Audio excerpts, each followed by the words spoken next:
মুআজ রাদিয়াল্লাহু আনহা থেকে বর্ণিত, রাসূল পাক সাল্লাল্লাহু আলাইহি সাল্লাম ইরশাদ করেছেন, দুনিয়ায় কোনো স্ত্রী তার স্বামীকে কষ্ট দিলে স্বামীর জন্য জান্নাতে নির্ধারিত হুররা তখন অভিমান করে বলে ওঠে, তাকে কষ্ট দিও না, আল্লাহ তোমার অমঙ্গল করুক, সে তোমার কাছে অল্প সময়ের মুসাফির মাত্র, অচিরেই সে তোমাকে ছেড়ে আমাদের কাছে চলে আসবে। জামিউত তিরমিজি 1174, মুসনাদে আহমদ 22,101। হাদিসটির সনদ সহিহ। একবার ভেবে দেখুন তো, যে স্বামীটি আপনার জীবনে আল্লাহর পক্ষ থেকে আমানত, তার চোখের পানির সাক্ষী যদি আসমানের হুরেরা হয়, তবে সেই কষ্ট কতটা ভয়াবহ।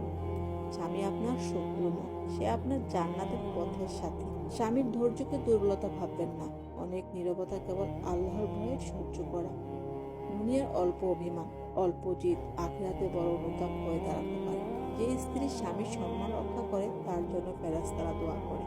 যে স্ত্রী স্বামীর অন্তর ভেঙে দেয় তার বিরুদ্ধে আসমানের নীরব অভিযোগ জমা হয়। আজ নয়তো কাল এ দুনিয়ার সফর শেষ হবেই। সেদিনের আগে ভাবুন, আমি কি আমার স্বামীর জান্নাত সহজ করেছি নাকি নিজের হাতে তাকে কঠিন করে তুলেছি।